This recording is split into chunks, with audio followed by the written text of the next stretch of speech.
So, thank you for coming, those who bothered to turn up. Right. Okay, I am going to be reading quite a lot because I only wrote this last night. Right, so what we're going to cover today is the 180-degree line rule, which most of you, I think, understand. Shooting coverage, which I'm sure you'll get. Unique shots, which is something I'll explain later. And procedures on set, which actually you might want to help me out with. So, I'm going to be reading lots of things. So, yeah. So, first of all, make it clear that rules are for breaking. But I do think that kind of breaking them intelligently rather than randomly, arbitrarily putting the camera in various places is a good thing. Right, however, always follow rule 4, which is follow the procedures on set, because it just makes it so much easier.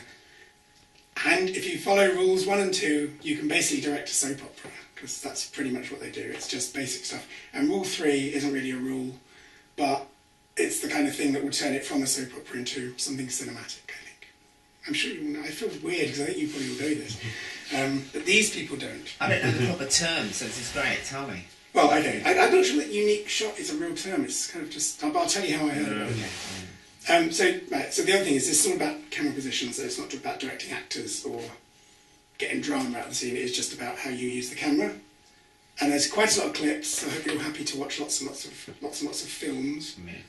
And it's because I believe that you should watch movies and learn from them, be inspired by them. So some of the time, it's like I kind of want to show you like 2 seconds of something, but I've shown you like a 3 or 4 minute clip. And when I talk about relationships, I'm talking about spatial relationships, not emotional ones. Just to make that clear. So, we're going to start by watching a clip. Story of my life. Doesn't have to be great. Sorry, man. That's Oh, do that. Right. Oh, can I turn it on? Anybody see the remote? Yes, sweetheart? There's a girl wants to see you. Her name's Wonderly. Castaway? I guess so. You'll want to see her anyway. She's a knockout. Sure in, Effie, darling. Sure in. Will you come in, Miss Wonderly? Thank you. Won't you sit down, Miss Wonderly? Thank you. I inquired at the hotel for the name of a reliable private detective. They mentioned yours. Suppose you tell me about it from the very beginning.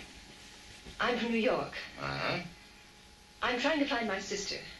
I have reason to believe that she's here in San Francisco with a man by the name of Thursby. Floyd Thursby. I don't know where she met him. We've never been as close as sisters ought to be. If we had, perhaps Corinne would have told me that she was planning on running away with him. Mother and father in Honolulu would kill him. I've got to find her before they get back home. They're coming home the 1st of the month. You've had word of your sister? A letter from her about 2 weeks ago. It said nothing except that she was all right. I sent her a telegram begging her to come home. I sent it to general delivery here. That was the only address she gave me. I waited a week and no answer came, so I decided to come out here myself. I wrote her that I was coming. I shouldn't have done that, should I? Oh, it's not always easy to know what to do. You haven't found her? No. I told her in my letter that I'd be at the St. Mark and for her to meet me there. I waited 3 whole days. She didn't come, didn't even send a message. It was horrible, waiting. I sent her another letter to general delivery. Yesterday afternoon I went to the post office. Corinne didn't call for her mail, but Floyd Thursby did. He wouldn't tell me where Corinne was. He said she didn't want to see me. I can't believe that. He promised to bring her to the hotel if she'd come this evening. He said he knew she wouldn't. He promised to come himself if she didn't. Oh, excuse me. Oh, it's all right, Miles. Come in. Miss Wonderly, my partner, Miles Archer. Miss Wonderly's sister ran away from New York with a fellow named Floyd Thursby. They're here in San Francisco. Miss Wonderly has seen Thursby and has a date to meet him tonight. Maybe he'll bring the sister with him. The chances are he won't. Miss Wonderly wants us to find the sister, get her away from him, and back home. Right? Yes. Now, it's simply a matter of having a man at the hotel this evening to shadow him when he leads us to your sister. If, after we found her, she still doesn't want to leave him, well, we have ways of managing that. Yeah. Oh, but you must be careful. I'm deathly afraid of him. What he might do. She's so young and he's bringing her here from New York. Is such a serious... Mightn't he do something to her? Now, just leave that to us. We'll know how to handle him. Oh, but I want you to know he's a dangerous man. I honestly don't think he'd stop at anything. I don't think he'd hesitate to kill Corinne if he thought it would save him. Could he cover up by marrying her? Yes. He has a wife and 3 children in England. Yes, they usually do, though not always in England. What does he look like? He has some dark hair and thick, bushy eyebrows. Talks in a loud, blustery manner. He gives the impression of being a violent person. He was wearing a light grey suit and a grey hat when I saw him this morning. What does he do for a living? I haven't the faintest idea. What time is he coming to see you? After 8 o'clock. All right, Miss Wonderly. We'll have a man there. I'll look after it myself. Oh, thank you. Oh, yes.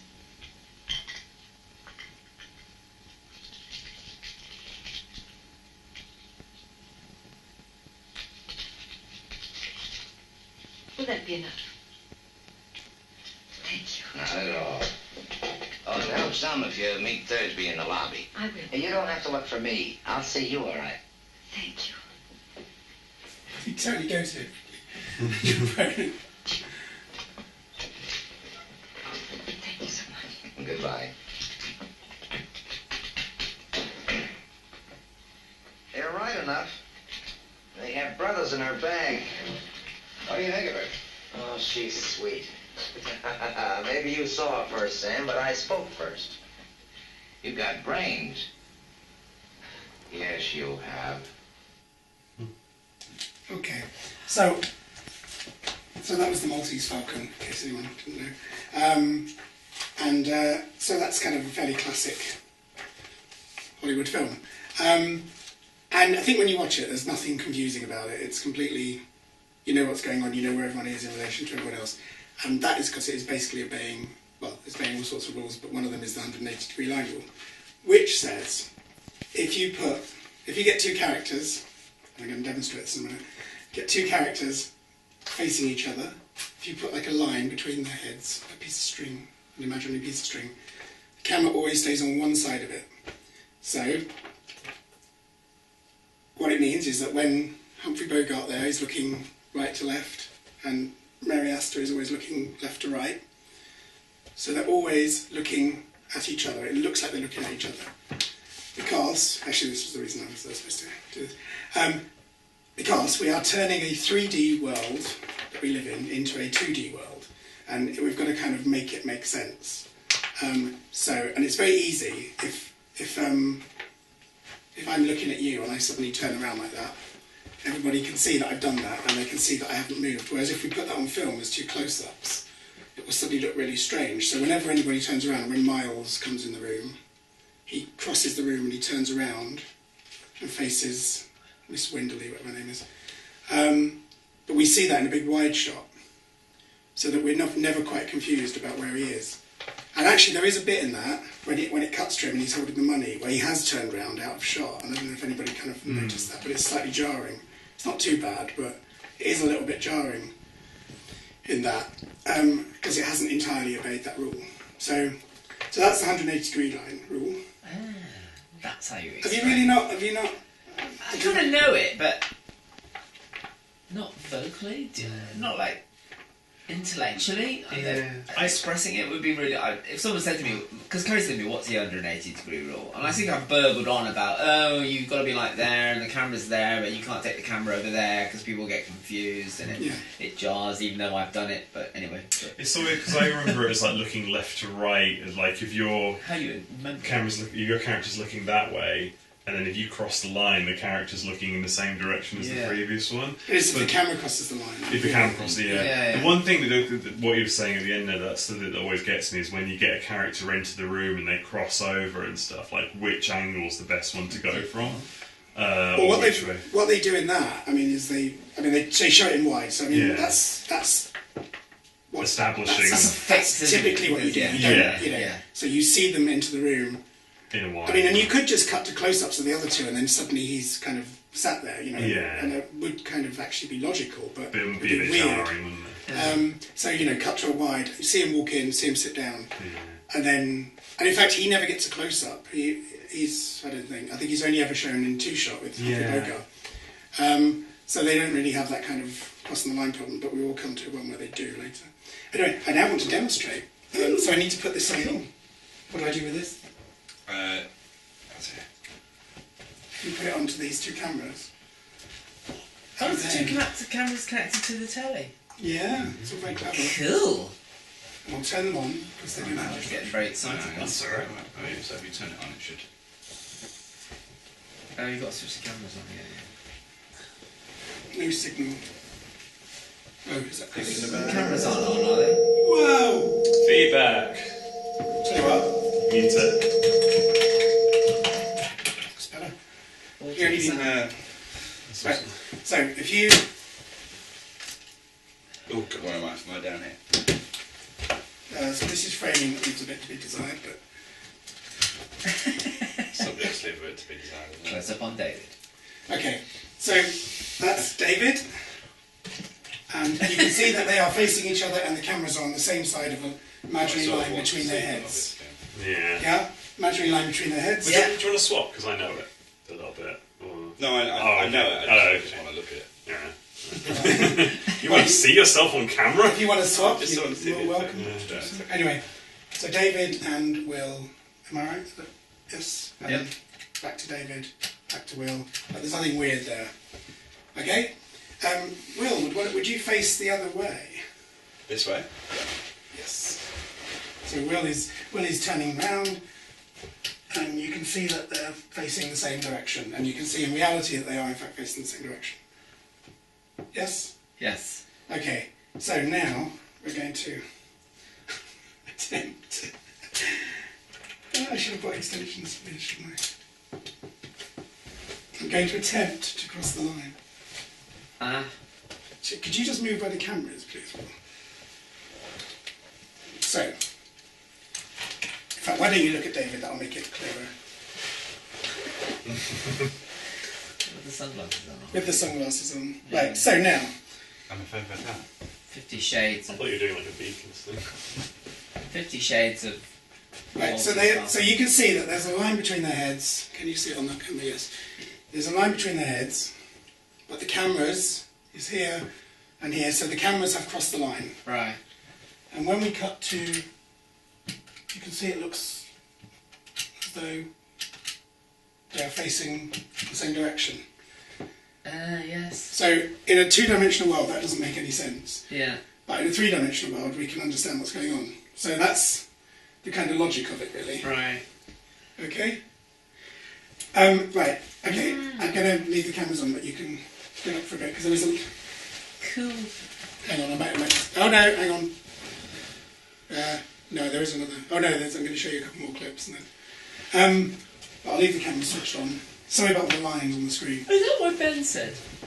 It was jarring when I appeared on the stairs. No, I think because we didn't establish you on the stairs, but to be honest with you, I think that worked for me because it's like she was so locked into what she was doing, what she was thinking that's right, about, yeah. and then you're just there, and it's like, yeah, It's that logic with the shot of the ball at the bottom of the stairs was supposed to sort of introduce you as a presence within the space, Yes. and then show where And that there would where come I was, from. but the camera did move from either side to it, didn't it? Because we cut. Because I sort of stayed, the line sort of moved around. Yeah. By the end, you were on the We're stairs definitely like that. playing with the line.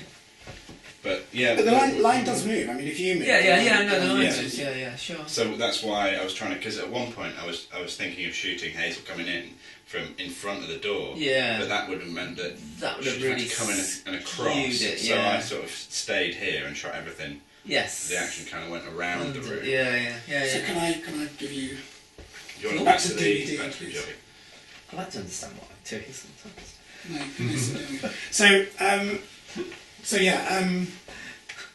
the next Barely clip. This is to show how enduring this crossing the line thing is. So this is one of the less racist bits of Birth of a Nation. 1915. oh, The less racist bits, I like it. This is. Well, I would say this is a non-racist bit. There's not many of them, Degree. this is from 1915, so it's 104 years ago. This was made. Well, the world was very black and white. No, it's red. Anyway, these are the south charging against the north, so they're going left to right, Steve Bannon production. and that's the north fighting back, so they're right to left. What's interesting is it does cross the line at one point. I'm going to come to that in a minute.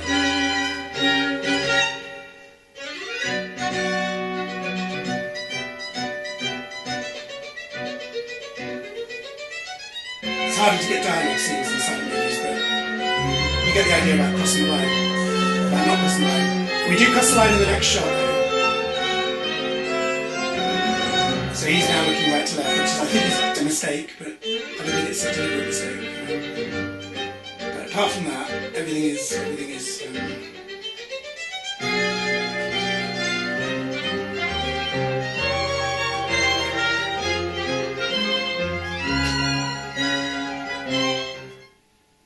Okay, so that's Birth of a Nation. So you saw there. I think it was probably because it was one of the earliest films made. So I think the crossing the line bit was probably a kind of accidental. But because he's on an action and everything, I don't think it's confusing. I think you know what's going on. So yeah, no, it's clear. So anyway, this is from a film from 2017, and it's called Get Out. It's also about race, but from a different perspective, I think. And it just happened, it's a coincidence, it just happened to be the most recent film I had in my DVD collection. And again, they don't cross the, it's the same rules are applied. How's it going over there? Good. You got your toothbrush? Check. Do you have your deodorant? Check. Do you have your cozy clothes? Got that. Can you give me a minute, Sid? You gotta pry something out of your dad. So you see, she's always looking left to right, he's always looking right to left. Yes. Do they know I'm black? No. Should they? It seems like something you might wanna, mention. Mom and Dad, my black boyfriend will be coming up this weekend, and I just don't want you to be shocked that he's a black man. You said I was the first black guy you ever dated. Yeah, so what? Yeah, so it's just uncharted territory for I don't want to get chased off the lawn with a shotgun. You're not going to. First of all, my dad would have voted for Obama a third time if he could have. Like, the love is so real. I'm only telling you that because he's definitely going to want to talk to you about that. And it will definitely fucking suck. But that's because he's a lame dad more than anything else. They are not racist. Right. I would have told you. I wouldn't be bringing you home to them. Think about that for like 2 seconds. I'm thinking. Yeah. Good.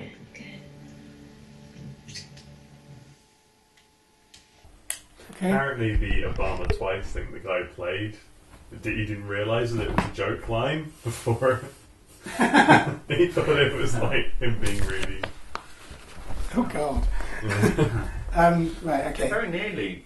The shot of her on the sofa is basically on the line. It's on the line, yeah. But I was kind of coming to that a little bit. Yeah, I thought, the one, the previous, the Birth of the Nation, aren't they just about on the line?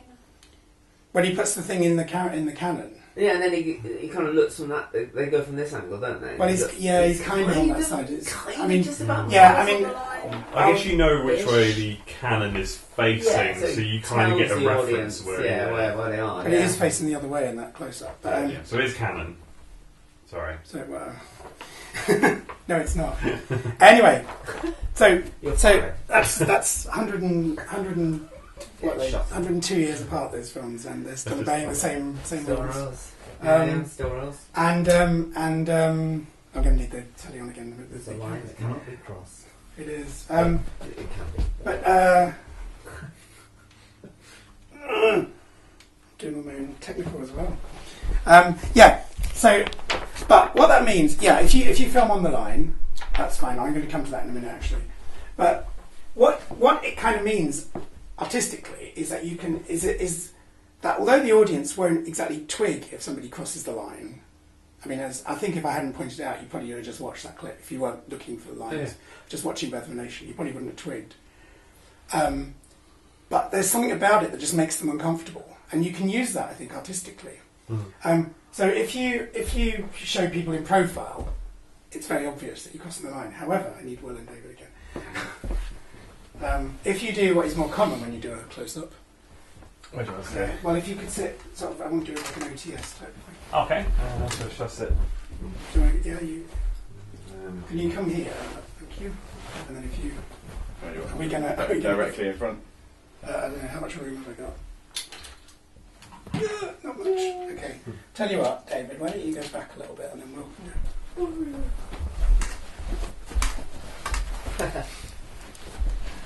So. My living guinea pigs.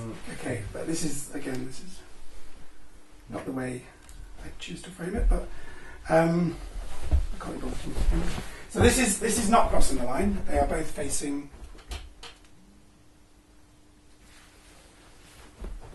So Will is facing left to right. David is facing right to left. Yeah. David's facing right to left. Will's facing left to right. Okay. However, if I wanted to use this and make you feel a little uncomfortable, I could just do that. Watch it! Hey! Oh, sorry. Whoa. Nicely done, David. Thank you. I'm better at catching cameras than babies. This is the last bit where I need these cameras, actually. So I don't know if Will's framed. Oh, he is. Yes. Yeah. So there you are. So they are, in fact, both facing right to left. But actually, it's quite hard to tell. So if you were cutting between that in a conversation, you'd probably get away with it. But there is something about it that would make the audience feel a little uneasy. I did it in the original Banksy film. You cut across the line. Because there was three of us like this. Yeah. Sam filmed us all here. And then there was a shot where suddenly when Freya got all upset. Oh, okay. And then we took the camera past my shoulder, my right hand shoulder. Which was because I just felt like it made it look like really knee uncomfortable. Yeah, I think I remember what you mean. So yeah, you can use suddenly it. when it kind of went. Yeah. So can we go And back it to just the- for me just made it feel like really uncomfortable. And I wanted him to feel uncomfortable, and I wanted the audience to feel uncomfortable. But I didn't really vocalise. That wasn't. That was just me going, "Oh yeah, take the camera there. That looks really. That's nice." But yeah, Now I realise I did it. Yeah, I mean, a lot of this stuff is kind of common sense, and actually, if you've got an eye for it, it's not difficult. But That's good to understand what it is. Anyway, so this is someone who is doing that, deliberately crossing the line to make people feel uncomfortable. I think. I mean, it's obviously deliberate because he's got a whole bunch of camera setups that cross the line and that don't cross the line. So I think it's deliberate. It's from The Dark Knight, and it's. Has anyone seen The Dark Knight? Yeah. Yes. So it's the bit when the Joker gets himself arrested, and they're looking for Harvey Dent, and it's kind of revealed that the Joker kind of has a sort of thing up his sleeve.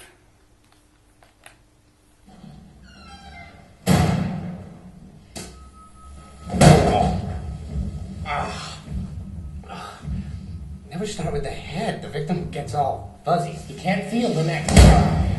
So this is all from one side of the line. See? You wanted me. Here I am. I wanted to see what you'd do.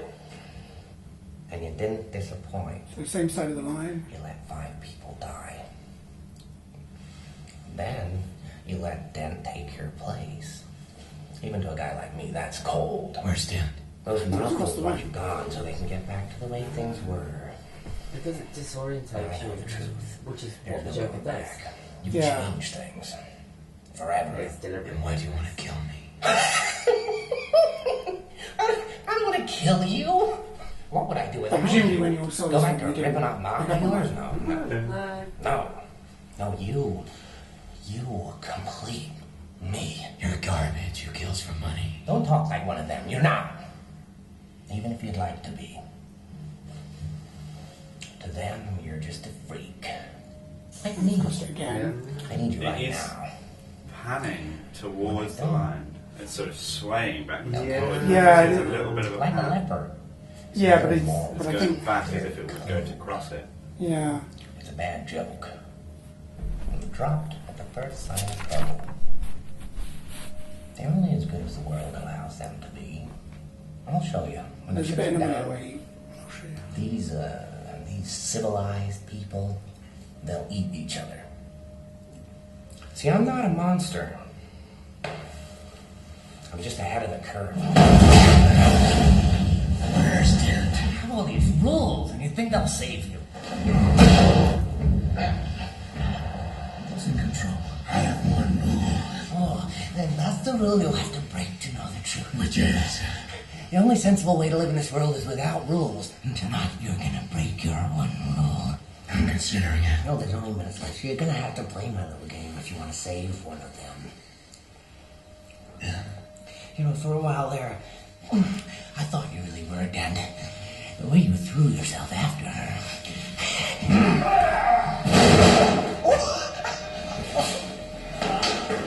Look at you go.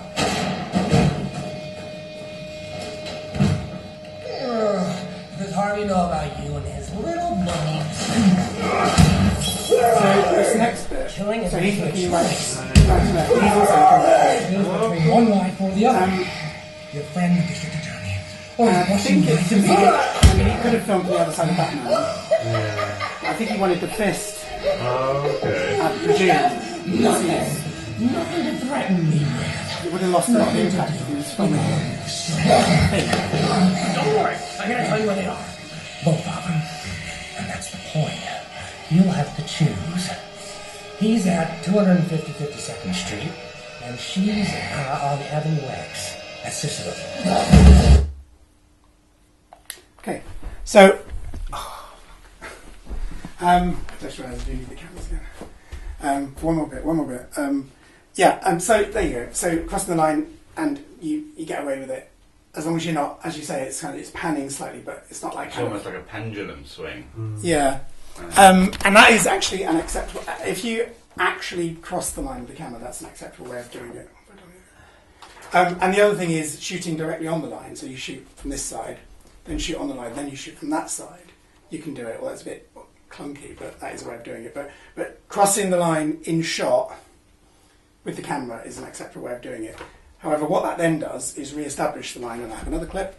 I told them lots. It re-establishes the line, and then you've got to, well, if you're sticking to the rules, you can play around with you have to. So this is from Fatal Attraction, which everybody knows what this is. Oh my god! And that's definitely crossing the line. Well, it's it's also definitely a bit clunky, but you know, it's the only film I could find where I could find an example of this, and I had to Google it. But what was I going to say? Yeah, it crosses that, and it's basically the point when their kind of, you know, innocent meal together goes from being an innocent meal to being a seduction. Although I think he does it a bit early. Strangest case they ever handled. Truth was, I never actually handled the case. The strangest case I ever came near to. It's the Bunny Boy. Yeah. I've never seen that. You're not missing much. That's what I said. Well, what do you mean she told me? You know what an asshole a guy is. You've been a witness to this marriage for the past 29 years. I can't believe this is coming from my mother. Oh. How did you get out of it? Well, you can't exactly turn your mother down. So I escaped on technicality. Which was what? I didn't practice family law. And it was true, you know. She wanted it. So everything's from this side of the line, yeah? She's looking right to left, he's looking left to right. Waiter. I got a lot of pull here, you know. My favorite restaurant. Yeah, I know. Well, miss, you want coffee? Can we have 2 coffees, please? Well, I tell you, it's, You want one? no, thank you. Yeah, so it's crossed the line in shot, That's funny being a lawyer. and now he's looking right to left and she's looking left to right. Innermost secrets. But you still know where they are, don't you? Yeah, well, that's because it showed the cross. Okay. So that's the way you're meant to do it if you have to cross the line. See, now this seems like the moment you should have done it, but you know.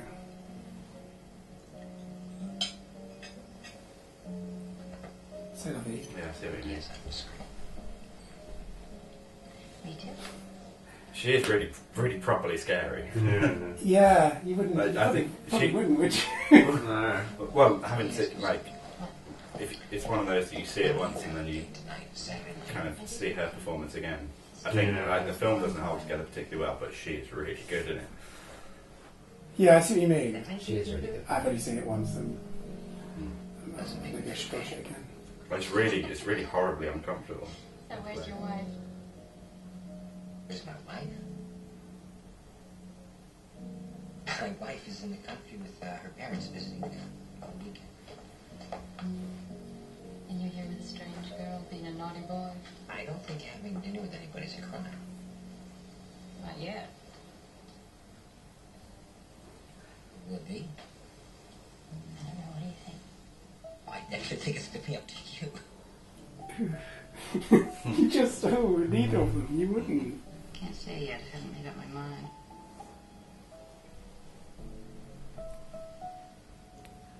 At least you're very honest. We were attracted to each other at the party. That was obvious. You're on your own for the night. That's also obvious.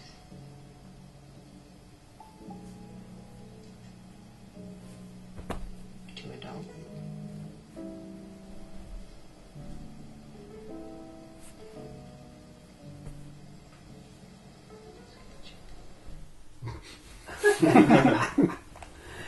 Oh dear. Oh yeah. Yeah. Right. So once you do cross the line in camera, it isn't arbitrary where you then put the camera. You've got to then you've re-established the line, and you've then got to stay on the other side of it. Yes. Okay, so that's basically it. I mean, that's basically crossing the line. Do you understand it completely now, Chris? Yes. No, I mean, I understand it enough to explain it to someone properly. Oh, right. I think that's quite good. Well, that's good. Yeah. Okay. Because I mean, the first time in my life, I've tried to explain it so many times and waffled on about. Yeah, you're not supposed to sort of whirl the camera around too much, and don't. There's like a bit between them, and don't go over that bit if you're on that bit, and but never been able to articulate it. But I think the thing of thinking of it is like, because it is something that I think we naturally do, especially if we're like filming. Until dawn, that's really good. Sorry. Especially if we're. Did I do that? No. Yeah, especially if we're filming, in Lancaster, which is obviously what we're mostly doing. We know the locations, and so we'll sort of like kind of go in and go, oh, everyone knows where the Duke's is, this shape and everything. And actually, it's thinking of it, when you're making a Hollywood film or a film that you want other people to see, you've got to establish spaces quite, and you can play around. I mean we did it a bit in Julia, whatever it's called. Julia. She's Hungarian.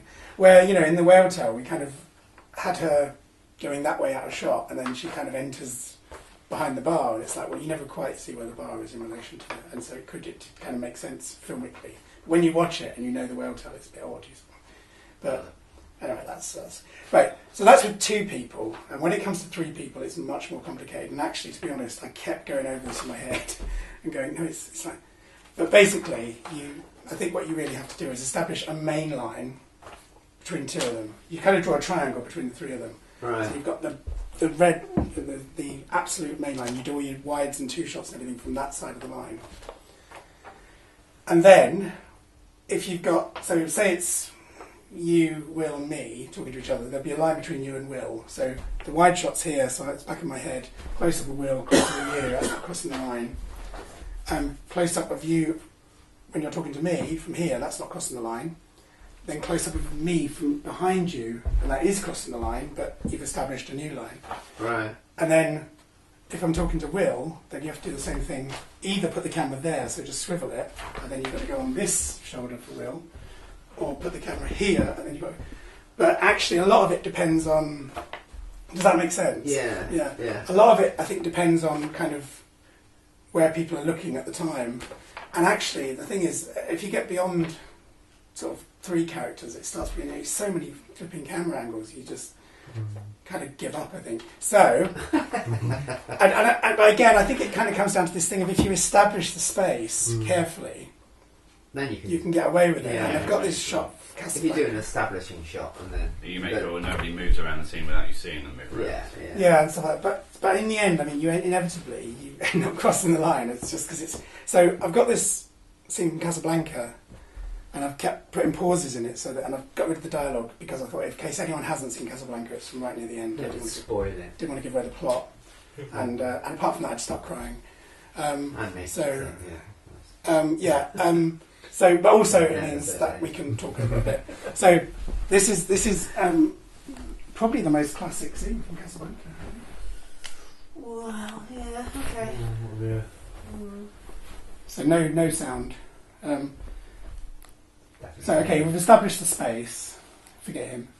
Established the space between the three of them: Humphrey Bogart, Ingrid Bergman, and Paul Heinrich. I see that. So that's not crossing the line. That's fine. But then, right, so she's looking at him, and so so if we wanted a close-up of Humphrey Bogart, we would have had to gone behind, which we don't get, but we'd have to go behind her shoulder here to match that. So that would be crossing the line. But also, now look at the interplay of faces and how they keep the way they're looking at each other all the time. When this finally starts playing again, it will in a second, I hope. Does it actually? No. So you're always cutting to somebody looking at the person who's being. Do you see what I mean? When you can actually hear it, you don't notice this, but when it's silent, you notice it more. And then we cross the line. And then we cross the line. But you know where you are, don't you? Because you've already know where you are. Established But it. then we cross it back again. Oh no, we don't. No, that. Oh yeah, we do. So we're here. Now we have crossed the line with Humphrey. But they had to do that so they could look back at the plane. Yeah. Because otherwise that I wouldn't suppose make that's sense. a focal point for Humphrey's character to look at the plane. So we can sort of. But there's a bit of an exchange now with him and Ingrid Bergman, and they've crossed the line. They've established a new line, I suppose I should say. So I'd say they do a new line. Yeah, that wide established a new line. Because they all turn around to look at the So plane. now she's looking at him, or she's looking at him, and now we're on that side of the line again. Yeah. So again, but if we wanted to do a close up of her from his point of view, we'd have to come over his shoulder, his right shoulder. See what I mean? To look at her. To look at her. Which so there you are. You've got her looking at him and Humphrey Bogart, and now we cross back to this side of the line, but it's not because we've re-established the line between her and Humphrey Bogart, so we're actually on the right side of it. You see what I mean? So it's quite complicated, but I think you've got to just kind of work it out. And now we're back to the original line, and he's just filming her straight on, isn't he? So she could look either way and it wouldn't be crossing the line. There you go. So that's it. That is crossing the line. And the only other thing is people walking, and I could demonstrate, or I could just explain. But if people are walking, no, let's demonstrate. If you don't mind. Yeah. Walking. Walking. Walking. Now we will have Will walking. Oh, would you put the telly on the right chart? We'll now have a film called Good Will Walking. Good Will Walking. The right kit and the right protection. That's a good shot for that camera. That's. Did they cross the line on that one? They, well, I mean, I'd say their products are unethical. Yeah, so would I. They've definitely crossed the line. Yeah, totally.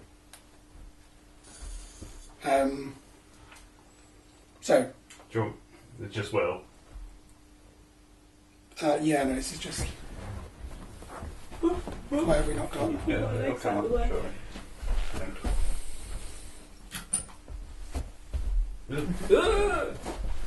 That's this one. That's that one. Right.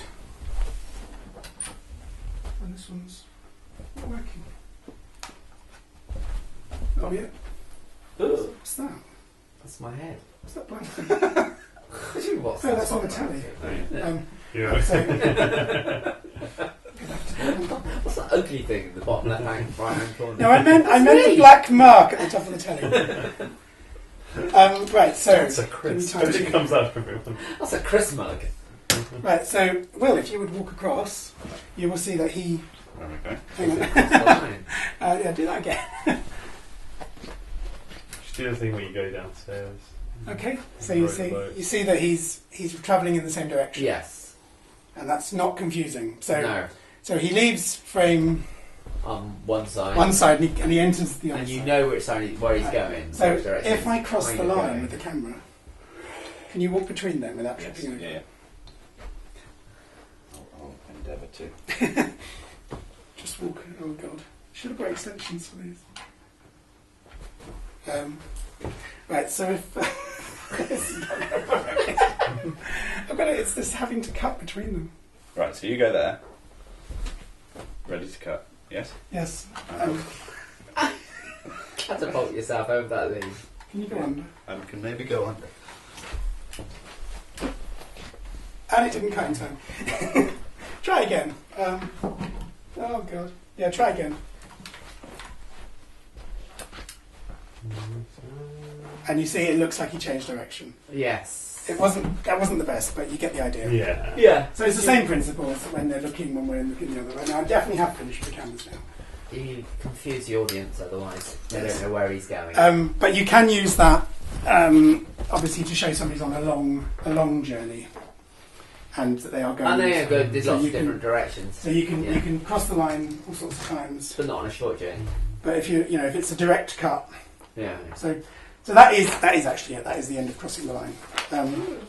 Right. So can we go back to the telly? Cool. So there's not many clips for this bit actually, but it's about filming coverage. So, I mean, and again, I guess you all know what coverage is. I need some coverage. But it was one of the things that when we were doing Yulia, it was fairly obvious that some people didn't get the principle of shooting coverage, and so is this good, by the way? Yeah, good. Okay, okay. Again, articulating stuff that you know is okay. I only discovered I was a Marxist when I did sociology. Really? Well, kind of. Yeah. Well, when I was at uni, they kept going on about Marxism, and they were like, "Yeah, this," and it's like, "Oh, I agree with this." Yeah. Hang on. Actually, that makes sense. Yeah. And now I can talk about it. Yeah. Right. So the basic thing is when you shoot coverage. So I guess I'm doing this more, but when you shoot coverage, you film everything in the scene from every single angle that you want. So, I mean, I think that the minimum really is the basic coverage, not the minimum, but the basic coverage. You shoot a wide shot, which establishes the space that you're in. So you think about the opening bit of Fatal Attraction, that restaurant, you see that whole restaurant. Yeah. And then you might shoot a two-shot, which is showing them in their relationship to each other.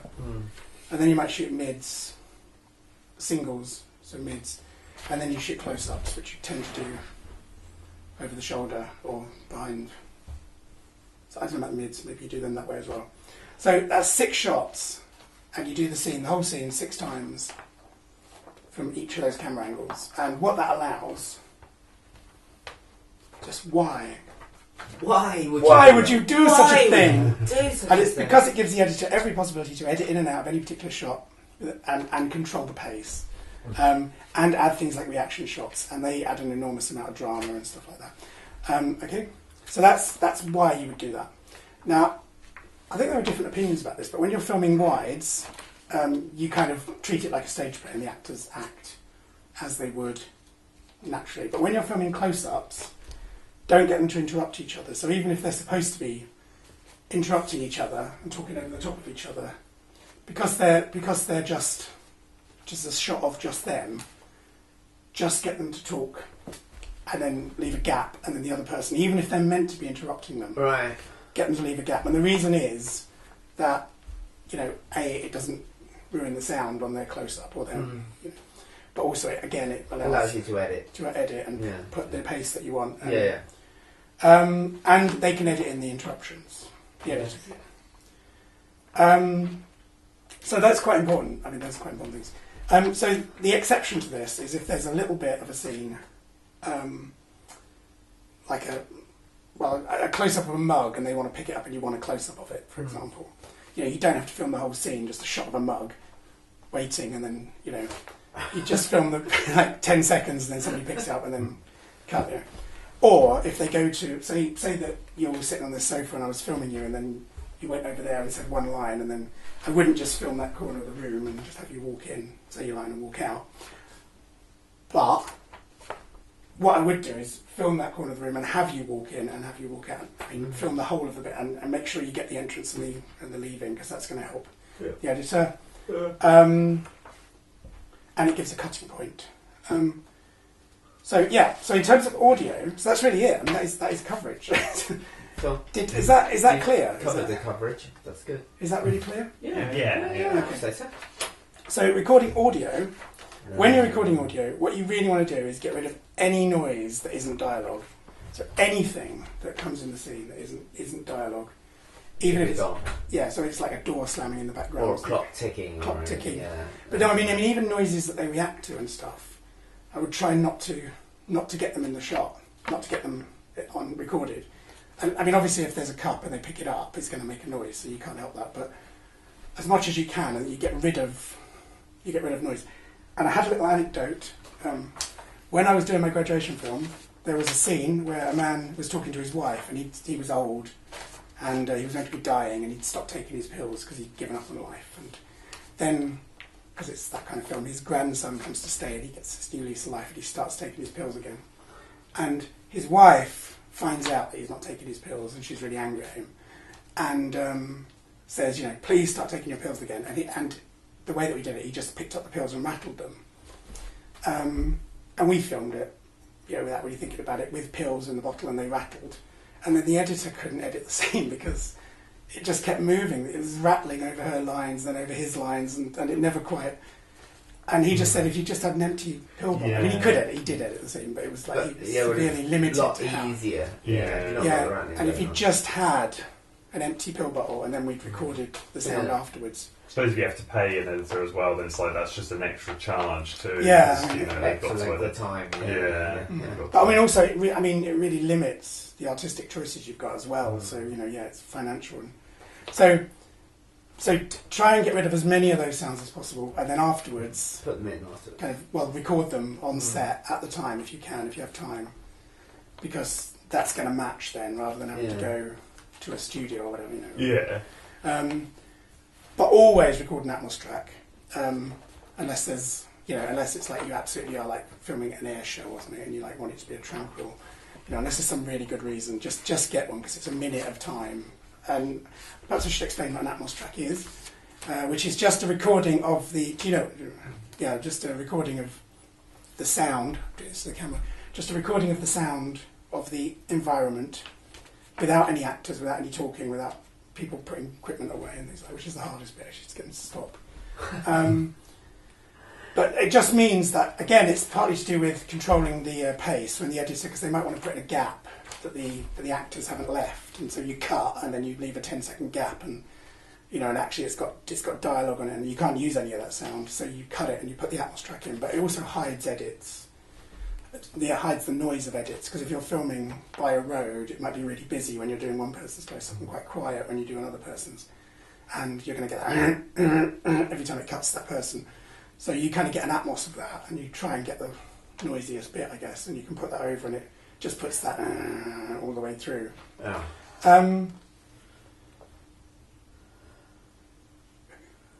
I think that's it. So I'm now going to show you a clip, and it's quite long, but it's also a bit of a musical interlude.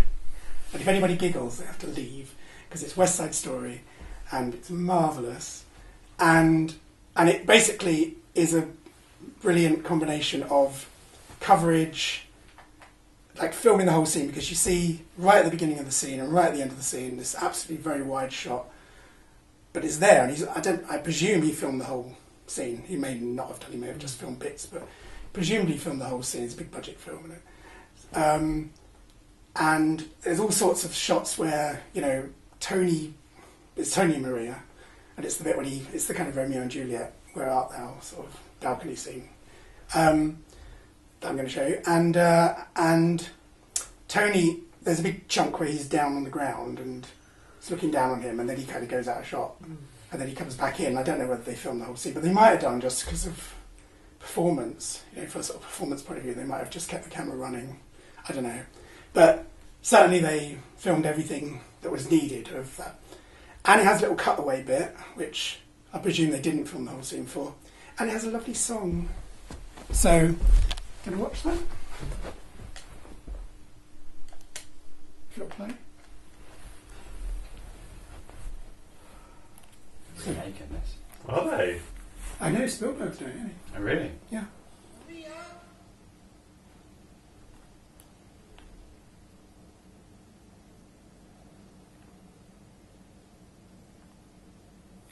Maria?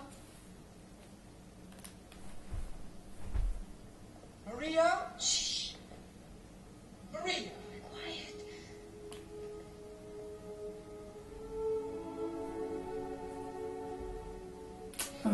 Come down. No. Maria. Please. My mother and father will wake up. Just for a minute. A minute is not enough. For an hour then. It also has this very strange bit, the other reason I picked this clip, Coming up. which where they use an effect rather than cut. Well, I think should have probably just cut to a close up, and it doesn't really work. So actually, it's a bit like if you just stuck with the rules, actually, it would have worked better in my opinion. One of them, Maria. Yeah, I was going to say, did they cross the line at the beginning of this? No. To me, you're all the Ooh, okay. Because I got disoriented. Sí, ya vengo, Papa. But I don't think they do. I didn't notice that they did. Is she her appearing behind him? Yeah. Yeah, but I think that's sort of it's like he moves under the thing. Right, and then goes, yeah. No. He's like Bernardo. But they do keep. I mean, they move across the line. But the That's camera's always. You see? Well, they re-established it here, but I mean, the camera's pretty much always. Maria, see only me. Yeah, more of the oldest teenagers. Shut up, you.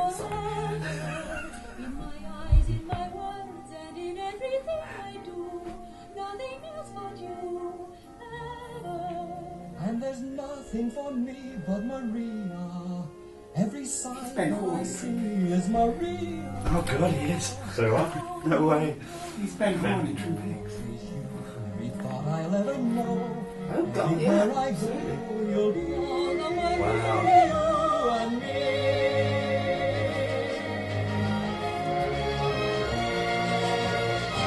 So this weird effect is coming up. It all began tonight. I saw you and the world went away.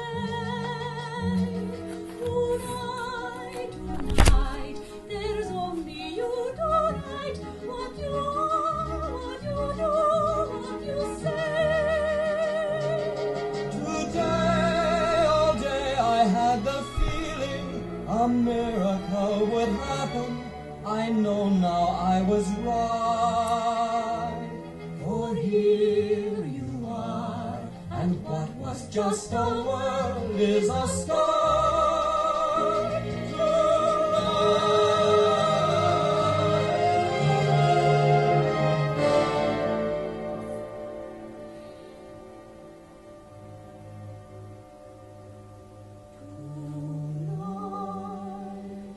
This is it, I think.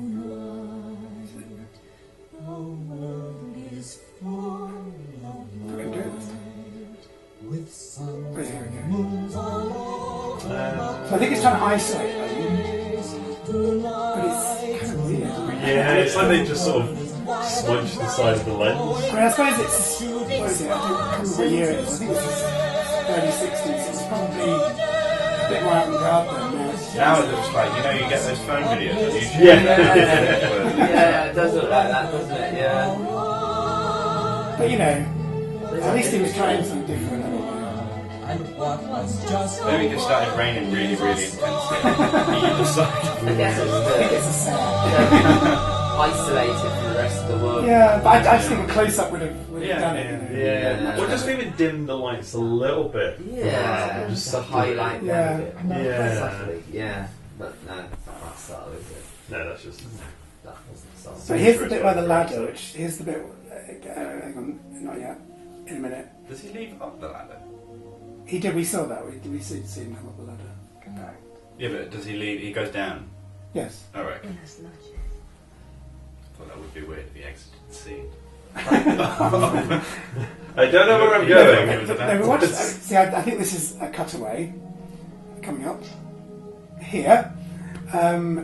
So I'm sure they didn't film the whole scene to get these two shots, but you know. Yes. Yes, hurry.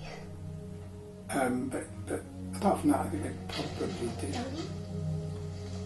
When will I see you? tomorrow. I work at the bridal shop across the street, Madame Lucia's. I'll come there. At closing time, 6 o'clock. Yeah, yeah.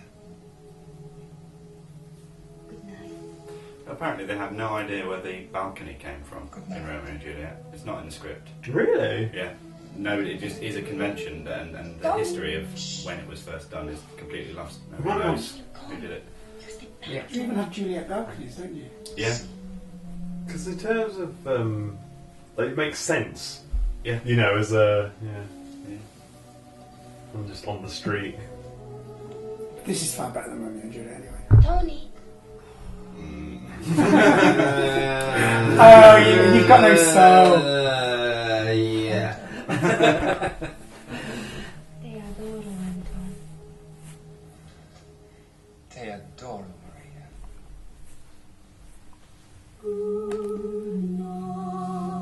Oh, how can you not like this? Oh, how can you not?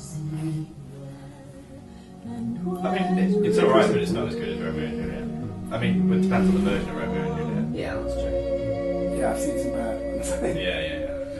Do we like the Baz Luhrmann one? I do. I really like it. Yeah. Yeah, no, I did. Yeah, no, it's great. That's great fun. It's called the What's the best. matter about Moulin Rouge? It's Great. Yeah. And sort of Moloko So and Jamie Kennedy's in it. Hang on.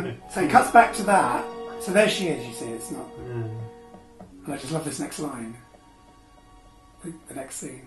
Where the devil are them sharks? It just makes me laugh. Well, it's cool. devil of those I shots. played him. I played him when we did it. Oh, really? Me, yeah. Tybalt, right? Give us a- Hey? Tybalt. Yeah. Character. Yeah. Did you not get to say, where the devil are them sharks? Yeah. The terribly English voice. Sure. So that's We so practice doing Top Cat all the time to get the New York accent. oh, not Goodfellas or something. That's Yeah, what we I did do that. I did Top Cat. Fair enough. Yeah. No one remembers that now, but yeah. So that's coverage, and so now we're on to unique shots, and so unique shots is not really a rule, and I'm sure you lot I think it's something that filmmakers kind of instinctively get, but it's the way of turning something that's basically a soap opera into something cinematic. That's how I think of it, and I will tell you the story of how I first found out about unique shots. So has anyone seen Another Country, which is Rupert Everett and Colin Firth? Yes. Yes. No, I'm not saying It's that. about gays and communists in public schools. I saw the play with them in. Oh right, oh really? Yeah. Oh, cool. Because I'm old. But, That's the only good thing about being old. anyway, but that's so the guy who directed it was a TV director, and he'd done Brideshead Revisited, I think, before that. And I haven't seen that. but anyway, he filmed a bunch of coverage. This is the first day. Apparently, the second day of filming, they all look at the rushes in the morning, and they were looking at the first day's rushes, and he'd filmed a bunch of coverage, wides, mids, close-ups, whatever. And the producer was kind of watching it with him, and then it sort of ended, and they went on to the next scene. The producer kind of stopped the projector and said, "What was that?" And he said, "Well, that was the scene." What you doing? He said, "But that's you didn't direct anything." And he said, "What do you mean?" He said, that's coverage." He said, "I can pay a monkey to shoot coverage. I'm paying you to direct a film." And so he actually said, I want you to film a shot for every scene, or some shots for every scene, selection of shots that tell the story of that scene emotionally and kind of visually and whatever. And I think that was probably the person that said to me, "And we call these unique shots." So I don't know if that's an official term, but they're not wides, they're not mids, they're not close-ups. They just something encapsulate what's other. supposed to be happening. Okay. Right. And so I'm going to show you probably the most famous one now. Ever, I would say, yeah. Cool. Certainly in a Hollywood film. Is it Goodfellas? No. But it's better than Goodfellas. Well, the shot is. It's Touch of Evil. Oh, right, okay, yeah. Watching it.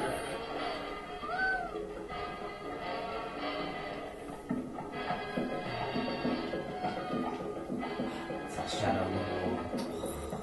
I know, it's beautiful, isn't it?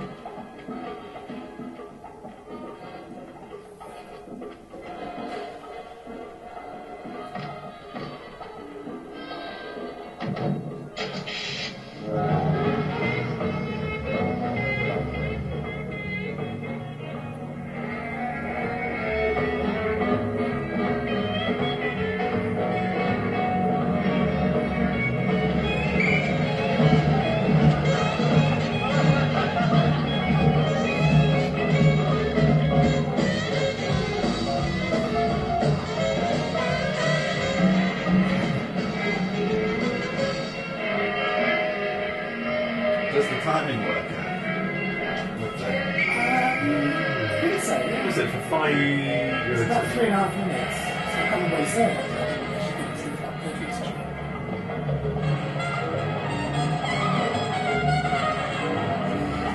Wow, that's my favourite.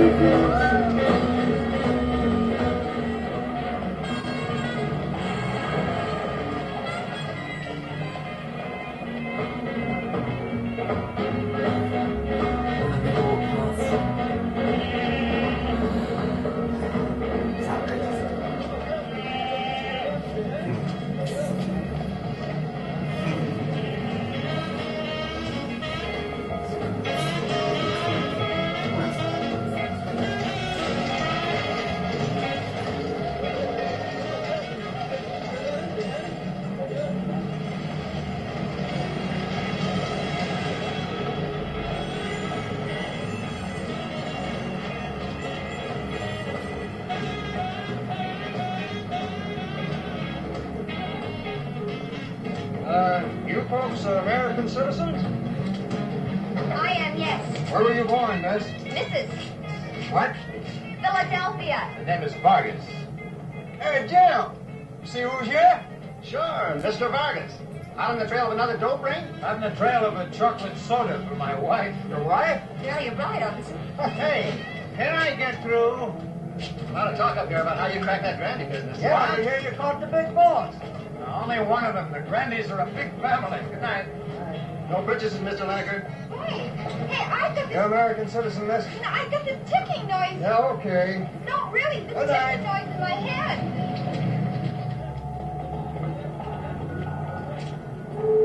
Mike, do you realize this is the very first time we've been together in my country? Do you realize I haven't kissed you in over an hour? And that's the cut. Perfect. So yeah, so genius. It is, isn't it? I'll go with that's the most famous. Yeah, right. That's so Touch of Evil. Yes. So here's the question: is that a good way to film a scene, or is it just masturbation? Because actually, I don't think the audience notice. I mean, I think we do, but I think people just watching don't really notice. But I mean, I'm putting that as a kind of because I mean like the one shot that. Is that a good way to? Yeah. I mean, I think it is. I think the audience feel that. I think particularly when you've got that point of the focus point of the bomb.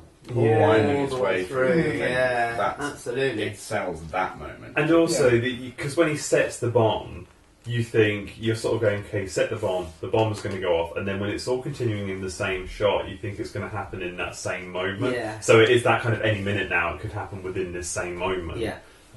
Which is quite... But I mean, from a technical point of view also, I watch it and go, well, there's no way, especially at that time, they're going to have the bomb go off in the same shot, so I'm waiting for the cut. More than I'm waiting for the explosion I at was this sort of point. waiting for it to go behind something. Yeah. And then just boom. Yeah. But I mean, I think actually, if it's appropriate and if you pull it off, I mean, that's the it heightens attention. I think it does work. 'Cause, I mean, that's my own opinion. I mean, obviously, some people agree, some don't. But I mean, for our purposes, for sort of film co-op thing, there's no way we could do. Well, I don't know. I don't think we could pull. Well, I don't know. 3.5 minute shot. But I don't think all. So yes, they can be technically challenging, and they require more imagination. I think, hopefully, we have the imagination in the film co-op. But I'm not sure we have the technical. I'm doing 3.5 minute walking version. But puts a bomb in your pocket without you realise it, and then you just walk. Just a little stink bomb. Yeah, through town. Past the payoff is just. But no, I mean that's quite interesting because that could work. I mean, that could be quite tense if you've got somebody. You pick up a bag, somebody changes your bag or something. And you're walking through town. And you're just walking through a town. And like people keep stopping you and chatting to you, and you like the audience are going, "When's it? Is it gonna?" Totally. I mean, Hitchcock did that, didn't he? In Saboteur. Yeah, I think so. Where he's got the bomb in a film can, I think. Yeah, and that's quite a good. I was at it because he has quite a good example of like. I think they don't establish there's a bomb there, but you're constantly seeing clocks ticking, things like that, and it's like you do know there's a bomb. I think you know. So anyway, but I've got a selection here. I mean, so there's not much to say about unique shots. I mean, they are just what they are. Yeah. But I've got 3 that I particularly have stuck in my mind and that I particularly like, and they've impressed me over the years, and I'm going to share them with you. Cool. So one of them is, the first one is from It's a Wonderful Life. Has anyone, so I'm going to give you a précis of the plot. George wants to travel, but his sense of duty keeps him in Bedford Falls. His father has just died and he's about to finally get away to go to college. And it's really the end of this scene. There's a fairly long scene because I wanted to kind of show you the build-up. But it's kind of the very, very last shot of it. I think, it's quite simple. It's not technically very demanding, but it's just a way of using kind of film language to create a moment. Absolutely. Do you know how long it takes a working man to save $5,000? Just remember this, Mr. Potter, that this rabble you're talking about, they do most of the working and paying and living and dying in this community. Well, is it too much to have them work and pay and live and die in a couple of decent rooms and a bath? Anyway, my father didn't think so. People were human beings to him, but to you, a warped, frustrated old man, they're cattle. Well, in my book, he died a much richer man than you'll ever be. I'm not interested in your book. I'm talking about the building and loan. I know very well what you're talking about. You're talking about something you can't get your fingers on, and it's glowing you. That's what you're talking about, I know. Well, I've said too much. You're the board here. You do what you want with this thing. There's just one thing more, though. This town needs this measly one-horse institution, if only to have some place where people can come without crawling to Potter. Come on.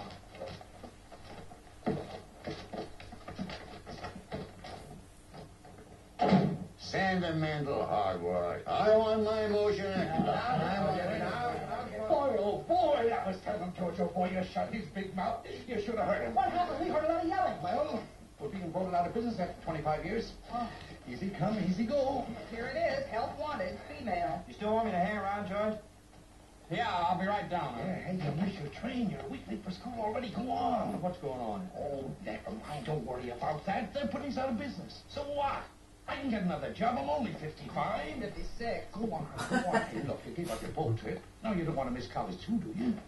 George, they voted Potter down. They want to keep it going. You did it, George. You did it. They got one condition. Only one condition. What's that? And that's the best part of it. They've appointed George here as executive secretary to take his father's place.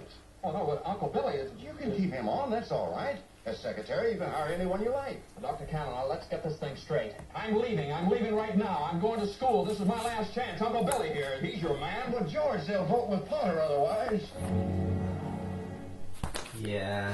I just want to say, if this was made today, then he'd be like, listen, I can do the job remotely. I'll do the thing I want to do, and then I'll work. I work from home. But no, Skype. But like I said, so the walking into close-up, I think that adds a kind of tension, that you wouldn't get if it just cut to a close-up. I think Spielberg does that quite like, just that reframing of things. Well, I've got a Spielberg one. But, I mean, and in fact, he's got a shot quite. It's a bit different, but it's That reframing within the frame is quite interesting. And this one is from a Hitchcock one, which is Marnie. I don't know if anyone's seen that. Yep, seen that several times. And it's quite an odd one, but I kind of like it. I like Marnie, though. For a misogynist git, you can make films. Yeah. And this is the opening shot, and it's quite interesting. And what I really like about it, I'll tell you what I like about it afterwards. But you can see if you get from it. I'm sure it was dreadful, but he was talented. Awful, so this is literally the opening shot. So it's We've had the kind of directed by Alfred Hitchcock, and then it cuts to this.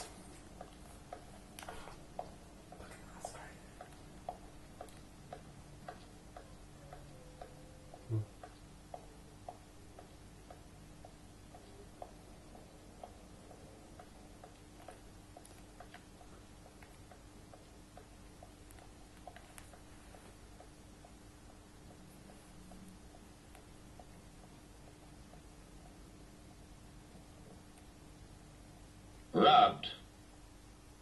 Cleaned up. $9,967. Precisely as I told you over the telephone. And that girl did it. Marion Holland. That's the girl. Yeah. So, where's the money? Yeah. It's in that bag, right? So, but you don't know that at the beginning. You just go, no. bag. But what I love about it is So that it's cool. got that, for me, because he does that thing where he's following it and then he slows the camera Down, down and then it's like he stops and it's got, for me, I kind of watch it and I kind of go, it's like it's escaping. It's tantalising. Yeah. That's what I always get from it, and that's why that's why I love that. And it's almost like she's fading into the background of things. Like at the start, she's very sort of present, the bag's present, and it's like it's fading and therefore sort of disappearing. But all into the the year, world. the architecture is also pointing, like it's like a tunnel she's going into. Yeah, I It's guess all it is actually, pointing her, and she disappears, doesn't she? Because she changes. But you don't know that yet. Yeah, she changes all the time. So she's like vanishing. She's going. It's like she's heading off down. Do you notice the gauze on it? Every shot of her in that film, he puts gauze on the cover, and you can see it in that one. Right. It's like because it's like you actually see it crisscrossing. So that's my favourite bit of his is in, I can't remember what the film's called, Suspicion, where you're not sure if Cary Grant's a bad guy or not, and he's coming up the stairs with a glass of milk for her. Oh yeah, I know the one. And it's glowing, isn't it? Well, he put a light bulb in it. Yeah, that's how he made it glow. But again, that's not real. Because you think it's poison. Yes, you think it might be poison. That he's poisoned her. So he walks up this dark staircase with they had a light bulb in the milk, so it glowed. Oh, wow. Back in the days before CGI. Yeah. Anyway, this possible electrocution. It's only an actor, so. What's Cary? Is it Cary Grant? It was Cary Grant. Yeah. Wow. They come and go. But this is from Always, which is a Spielberg film. I haven't seen that. I haven't seen I don't know if anyone's seen this. No. But it's got, I think, two what I would call unique shots really. So the opening shot of this sequence and the last one are, and the first one is very like the one from like you said from It's a Wonderful Life, sort of. But it's kind of so it's basically a long shot and a close up at the same time, but it's two different people. So she's. I should give you some context. We don't know what's going on, but there's a forest fire. It's all about firefighters in aeroplanes. This film, and there's a forest fire, and she's not qualified to fight these things, but her boyfriend is going to go off, and so to stop him, she steals the plane and does it herself. That makes sense. Well, she doesn't want him to die, so she thinks I'll die instead. Right. I'm deliberately not telling you a really important plot point in case you ever see it. Okay. Probably not. Oh, it's good. No, it's kind of good and it's odd. It's like it's not anyway. But yeah. So I'll go back because it's this first shot, and then the very last shot.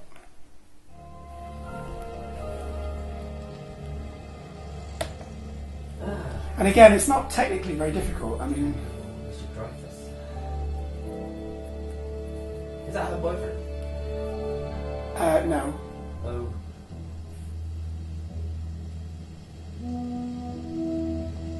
But if you see the film, it's complicated.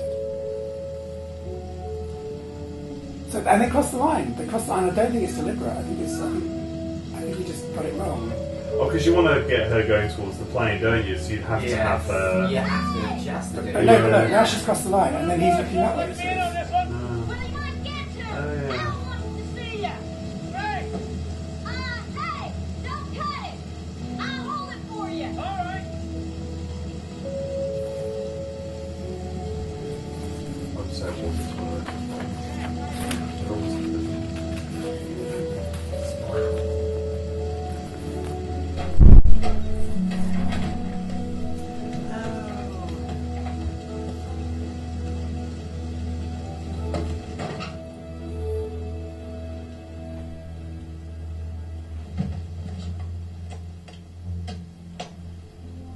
So it's this.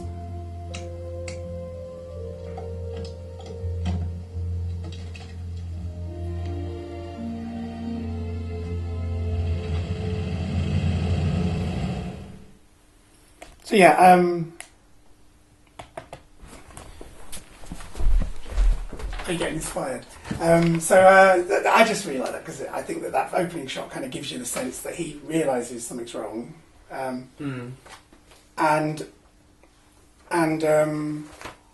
at the end one, I think it just gives it kind of urgency. I just love that. But again, neither of them are technically. I mean, they're things that I think most people could pull off with sort of just average equipment. You don't need 40-foot cranes, you know, and that sort of thing. So I think that's so that is more about like, you know, be inspired to watch these things. And I'm going to show you one more, which is just because I love it, and I think this might be my. This is from Full Metal Jacket, and Kubrick is obviously the greatest director that ever lived. And I've not seen that either. Have you not? Well, you're not. It's not giving any plot away. Well, you definitely should. I quite like Kubrick. But this this shot is just it is kind of it's Steadicam, and it obviously is a Steadicam. It is kind of technically quite difficult, but he's kind of using it in a really interesting way. He's got it really low to the ground, and he's not using it to follow an actor. He's kind of more using it as a sort of so it's got this kind of sense of destiny about it and everything. And but it's just so beautiful and elegant, and I just love it. Although I showed it to Cherry and she went, it's doing nothing for me. That's really for you. No, that's not really. Everything's subjective. Yeah. We'll move up these 2 roads here and check the mill. I want the 3rd team up this road here. 1st and 2nd fire team behind me up this other road, okay? Right. Let's go! Let's get it done!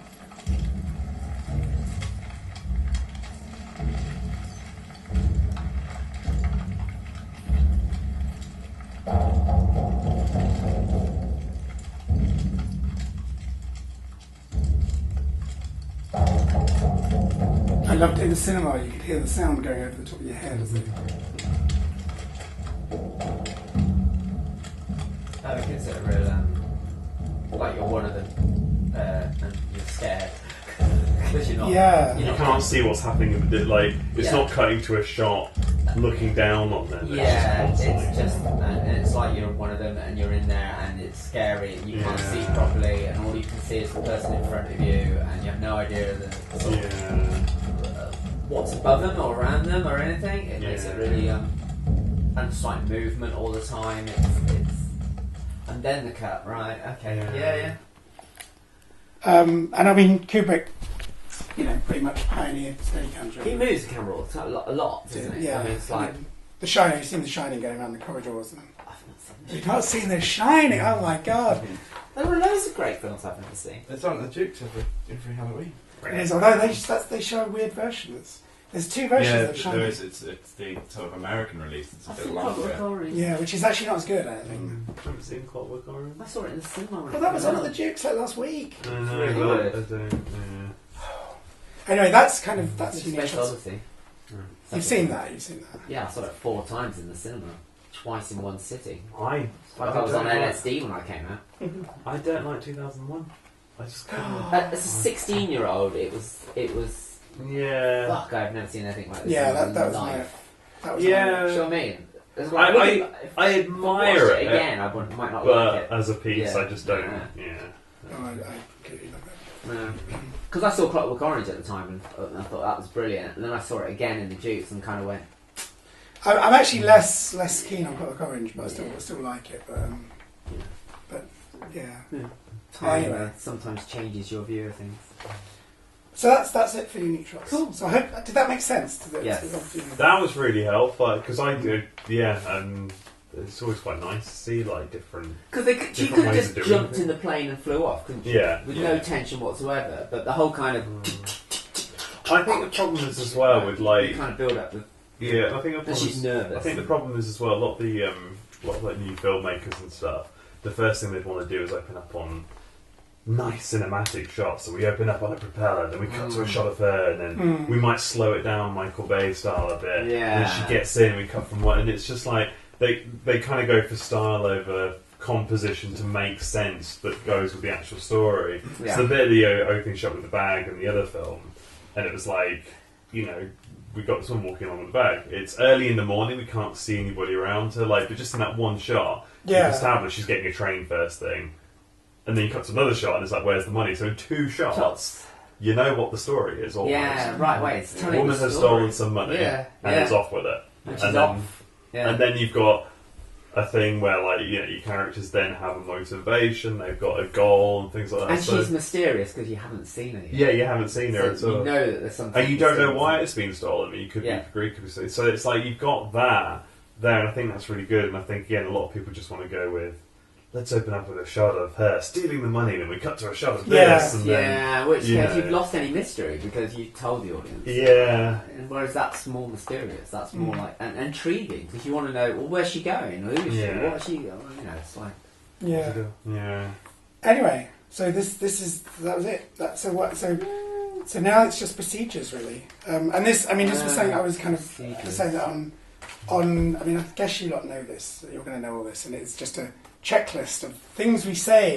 You know, but it was like doing Failfast because I haven't really done any until quite recently, and I did 2 in a row, and I thought it was always a little bit like sounds never quite ready, and so I suppose. And the other thing is that I realised that people were clapping, and they didn't seem to know why they were doing it. It was just like, oh, you clap. So they just go like that, and so I think it's quite helpful to know why people. I just thought people were applauding my performance to come. That's what. With a single. I had someone do that. I said I had someone do an interview to camera, and I went, "Can you just do a quick just clap to camera like that?" And he just went.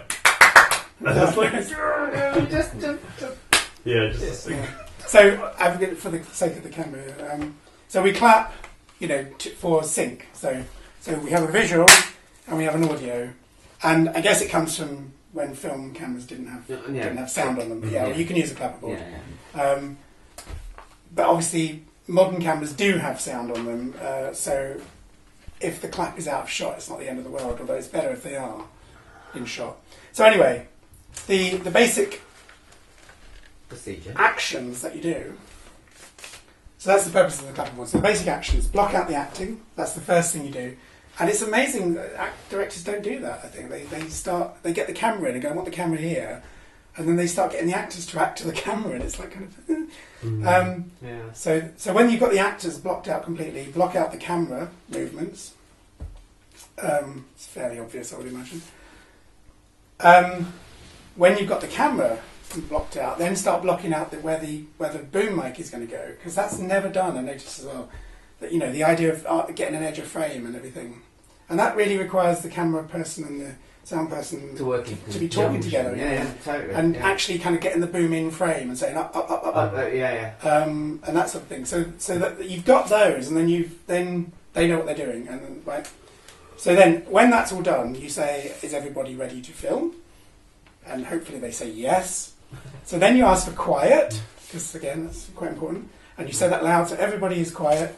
Then you say run sound, and the sound says sound when he's running. It says sound running, run camera running, and then mark it, and that's when you clap.